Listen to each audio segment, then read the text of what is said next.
Bueno, espero que estén muy bien. Yo estoy aquí como cada 15 días leyendo y comentando la columna de esta semana.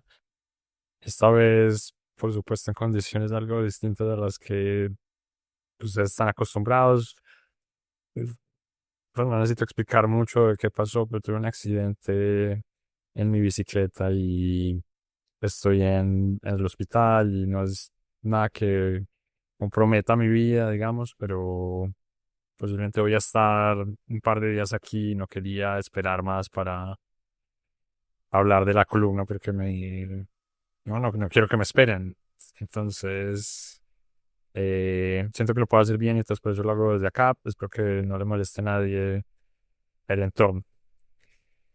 La columna de esta semana es una columna sobre moral y política económica, sobre todo política macroeconómica. Siento yo que puedo aplicarlo a otras esferas de la política económica, en la que trato de sugerir que con frecuencia detrás de la idea de la política técnica, lo que se hace es esconder los dilemas morales de ella. Y entonces trato de sugerir que si uno quiere buena política económica, uno no puede tener solo política técnica, sino que tiene que tener una política guiada profundamente por reflexiones de filosofía moral. Recuerden que pueden leer la columna en la revista Forbes o en el diario El Colombiano. La columna de esta semana se titula ¿Por qué la política económica no tiene ética? Y dice lo siguiente.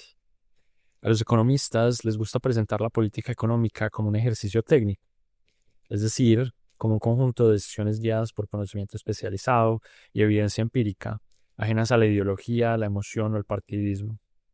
Yo celebro esa aspiración. Es necesaria si queremos proteger las instituciones del cortoplacismo electoral y limitar el margen de maniobra que los políticos más oportunistas aspiran tener.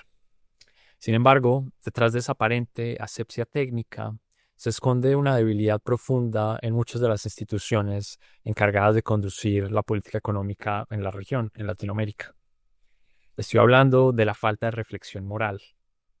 Cuando las decisiones se justifican únicamente en términos técnicos, sin pasar por un filtro ético que cuestione sus consecuencias humanas, es inevitable que tarde o temprano salgan mal. Hay al menos tres razones para afirmar eso. Primero, la política económica transforma vidas reales. Decir que el desempleo es del 10% no es una simple cifra. En un país como Colombia, significa más de 2,5 millones de personas enfrentando la angustia diaria de no tener ingresos para sostener a sus hogares. Una inflación del 5% anual implica que decenas de miles de trabajadores sin salarios indexados deben trabajar cerca de 12 días enteros más para mantener su nivel de consumo real.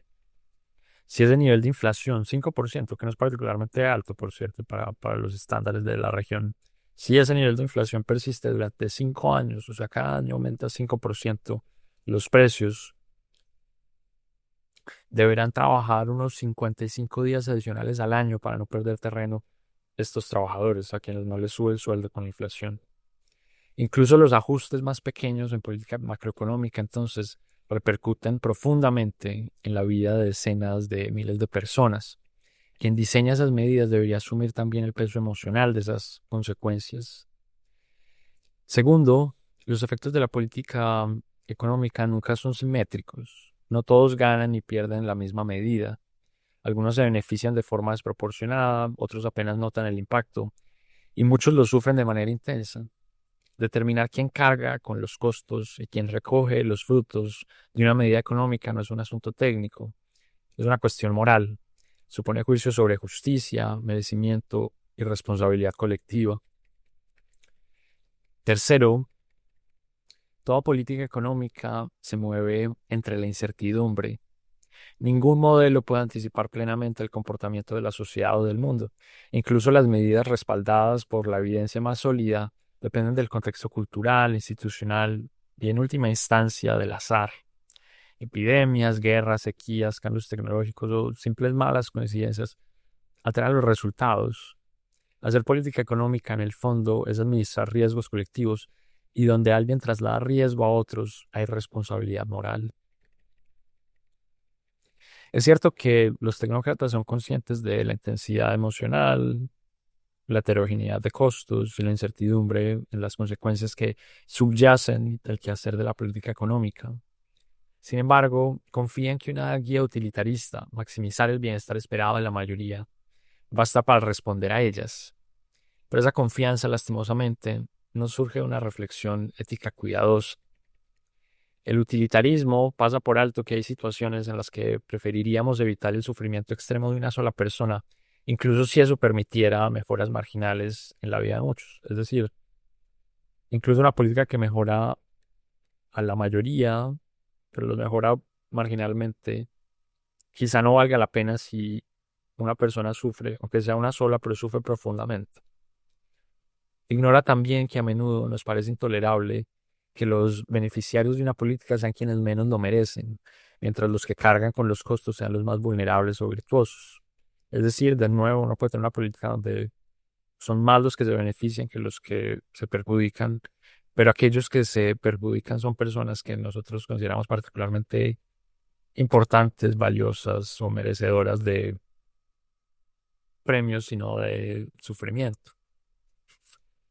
Y aunque el resultado esperado en la política sea positivo, si con ella se abre la posibilidad de un desenlace catastrófico, uno en el que todos terminemos en la miseria, por ejemplo, la mayoría consideraría moralmente imprudente apostar por ella. Entonces, de nuevo, mucho del utilitarismo está basado en la idea de la utilidad esperada.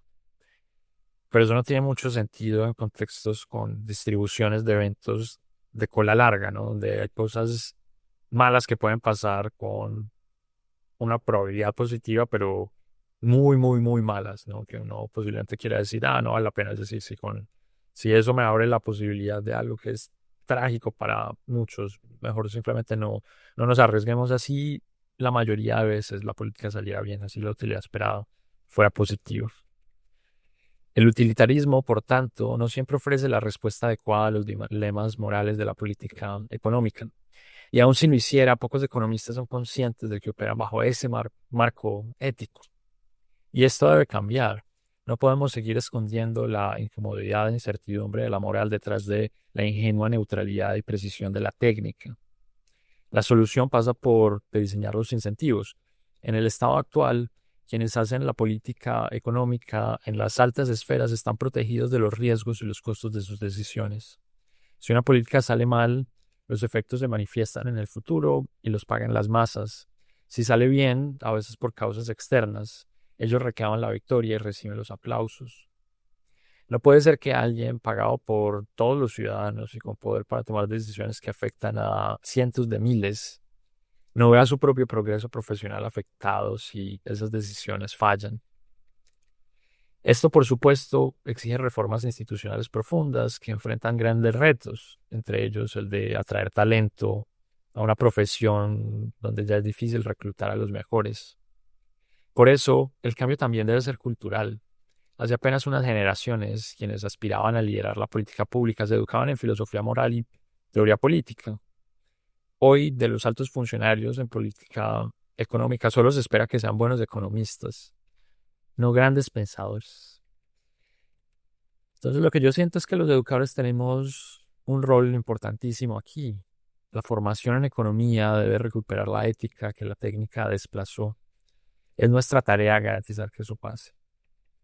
Esa es la columna de esta semana y quisiera ahondar en tres cosas.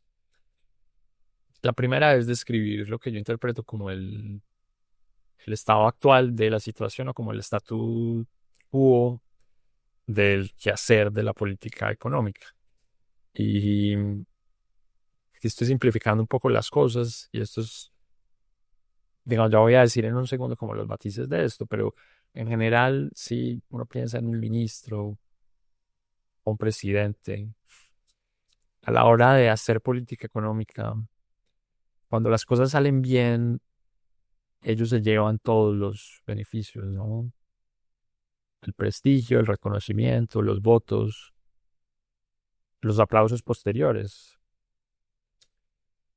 En cambio, si salen mal, son otros los que se quedan sin trabajo, son otros los que no tienen con qué comer, son otros los que se quiebran. etcétera, ¿no? Entonces yo siento que es una estructura donde se promueve el riesgo moral, ¿no? Los riesgos de las acciones de uno los asumen otros, pero los beneficios uno sí los captura. Y entonces eso siento que ofrece incentivos para que se tomen decisiones más arriesgadas de las que uno quisiera. ¿Sí? Ahora, de nuevo siento que ese es el referente esencial. Aquí hay unos matices. De hecho, en Latinoamérica en los últimos 15 años, y bueno, quizá un poco antes, pero digamos, es un poco más visible recientemente, la lucha política por medio de la justicia se ha ido generalizando. Y es una de las cosas que ha implicado es que los funcionarios públicos estén expuestos a riesgos legales muy altos. ¿Sí? Entonces es muy común que ministro o también presidentes, en el caso, por ejemplo, peruanos, yo como particularmente claro, pero bueno, el colombiano también, el brasileño, estén expuestos a la posibilidad de ser acusados de mil cosas, ¿no? Y que en los estrados judiciales tengan que defenderse. Y entonces eso le da a uno la sensación de que sí está el hacedor de política económica muy expuesto a los costos de las decisiones y si las cosas salen mal. eh, una expresión de eso son los líos legales. Yo creo que eso es cierto. Sin embargo, lo primero es que no creo que digamos, esa amenaza legal esté muy bien alineada con penalizar la mala política económica. Realmente siento que está principalmente guiada por la, la lucha ideológica. Y segundo, no siento, digamos, cuando yo propongo la idea de que hayan instituciones que interioricen los riesgos que los tomadores de decisiones le generan a otros con sus políticas, realmente no me estoy refiriendo a eso, no me estoy refiriendo a que la gente vaya a la cárcel por años y que su reputación quede empañada sugiriendo que son ladrones y cosas por el estilo. No, lo que yo tengo en mente tiene que ver más con incentivos económicos, ¿no? Con la noción de que, de nuevo, si hay una política que entonces va a quebrar a cientos de empresas, no puede ser que si eso llega a suceder y uno es el ministro, uno simplemente siga el cargo y después del cargo salga como si nada, con la reputación de ser ministro, a salir a dar cátedra en universidades prestigiosas, por ejemplo, ¿no? En- en- a eso me refiero, ¿no? No me refiero a la gente tiene que ir a la cárcel y uno tiene que... Ese es otro asunto, ¿no? Como que la política económica tiene riesgos en sí, ¿no? Y algo que también está bastante mal en la reflexión sobre la política es que si los resultados son equivocados, o bueno, no, más que equivocados, si los resultados son no los favorables, sino que resultan siendo malos, las cosas salen mal, yo no siento que eso sea inmediatamente un indicador de ilegalidad, de corrupción, de robo. No, de nuevo, cuando yo señalo el elemento de la incertidumbre en la política económica, uno tiene que interpretar que ambas cosas pueden pasar, las cosas pueden salir bien, las cosas pueden salir mal, y no necesariamente por, digamos, mala agencia, ¿no? Sino porque el mundo está lleno de incertidumbre, ¿no? Y es muy difícil predecir el resultado de las cosas. Entonces, de nuevo, también siento que no debe rechazar esas aproximaciones como muy moralistas a la evaluación de los méritos de la política, sobre todo de la política económica. Pero entonces, bueno, esa es como la reflexión como inicial que quería plantear. Y eso abre una puerta al segundo elemento, y es entonces los retos institucionales de generar ese tipo de instituciones que hagan que los que hacen la política económica estén más expuestos a los costos de si las cosas salen mal, ¿no? De nuevo, uno lo último que quiere es generar estos riesgos de vida, ¿no? Uno no quiere que que gente que tiene buenas intenciones y quiere generar política que sirva, sienta que si las cosas llegan a salir mal, van a pasar el resto de sus vidas en la cárcel. No, de eso no se trata porque, de hecho, eso lo que hace y ya ha ido haciendo en buena parte de Latinoamérica es desincentivando que la gente más talentosa tome el rumbo del sector público. ¿Y eso qué hace? Entonces eso va con el tiempo seleccionando en que la gente en el sector público no es la mejor gente. Además es la gente más arriesgada, ¿no? No los más cínicos, los que tienen mejores herramientas para pelear legalmente pleitos. Y la gente buena que realmente quiere transformar las cosas usando las mejores herramientas, siente que no es buena idea asumir esos riesgos. Entonces, ahí no hay una solución sencilla, porque incluso si uno habla de penalizaciones no legales, ¿no? Que tengan que ver con costos en el desempeño como profesional. De todas formas, eso es aumentar los costos de, de tomar ese rumbo, ¿no? Tomar el rumbo del público. Entonces, a ver, no hay soluciones sencillas, pero uno puede pensar en mecanismos puntuales, ¿no? De remuneración asociada al éxito o al fracaso, de formas de visibilizar mejor los resultados de las políticas para que la opinión pública construya un mejor criterio sobre el desempeño de los funcionarios. Cosas de ese estilo, ¿no? Entonces, no quiero sugerir que es algo sencillo, que es algo trivial, que hay una solución perfecta y que a mí se me había ocurrido y que el resto de la gente es tonta y por eso no es ampliamente implementado, sino que hay retos y es importante tener esto como un criterio importante en el diseño institucional. Y finalmente, lo que quiero mencionar es describir cómo pensar esa formación ética que sugiero, ¿no? Porque ese es uno de los temas que es muy difícil formar en estructuras tradicionales educativas. Yo me acuerdo que en el colegio, yo no sé si esto todavía sea el caso, pero en Colombia cuando uno estaba en el colegio, había unas materias obligatorias de ética y valores, normalmente llamaban eso. Y eran unos cursos que no servían realmente de nada, ¿no? Ponían unas presentaciones sobre la responsabilidad, sobre la honestidad, y a leer como textos un poco de autoayuda medio inútiles y uno, digamos, nadie se tomaba en serio esas materias, eran posturas que no eran particularmente importantes y les faltaba mucha sustancia. Entonces, uno corre ese riesgo, ¿no? Digamos, la moralidad en buena medida es algo que se aprende o desde chico o en el hogar o enfrentando los retos y los costos como de la vida, ¿no? Como que el mundo le enseña a uno que cierto tipo de comportamientos son equivocados, que cierto tipo de prácticas que le transfieren costos a otros son penalizadas por la comunidad. Entonces, eh, digamos, la moral es el tipo de cosas que uno puede enseñar, pero que uno realmente solo aprende viviéndolo, si se quiere, ¿no? En carne propia.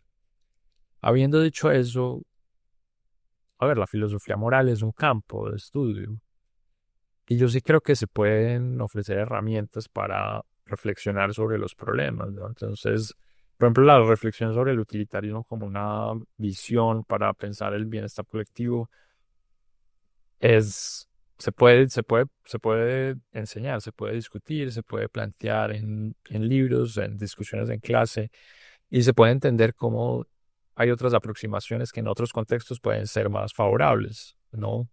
Y, y la historia de la filosofía moral enseña a uno un poco eso, ¿no? Como las críticas a las distintas tradiciones, y eso suele venir con los elementos como con las herramientas analíticas de los pensadores que tuvieron esas conversaciones. Y esos son el tipo de cosas que se pueden implementar en el quehacer de la política económica. Es que una vez esté en la junta del departamento encargado de tomar la política, que haya gente que diga, oiga, tomémonos en serio las implicaciones morales de estos, o cuáles alternativas tenemos. Están A y B. Y bueno, ahí ve desde este ángulo pueden ser mejores y desde este otro ángulo no. ¿Cómo planteamos esto, no? Y no va a llevar no va a haber una solución perfecta ni unánime seguramente, porque justamente la moral le ayuda a uno a enfrentar esos terrenos donde no hay respuestas sencillas y los dilemas subsisten. Pero al menos permite ser consciente cuáles fueron las decisiones que se tomaron, ¿no? Cuál fue la conciencia que había sobre los dilemas y qué se decidió priorizar y qué no. Y eso es una aproximación mucho más responsable al enfrentamiento de ese tipo de dilemas. Entonces, ese es el tipo de formación que yo creo que uno debería promover y eso se puede enseñar en un programa de economía.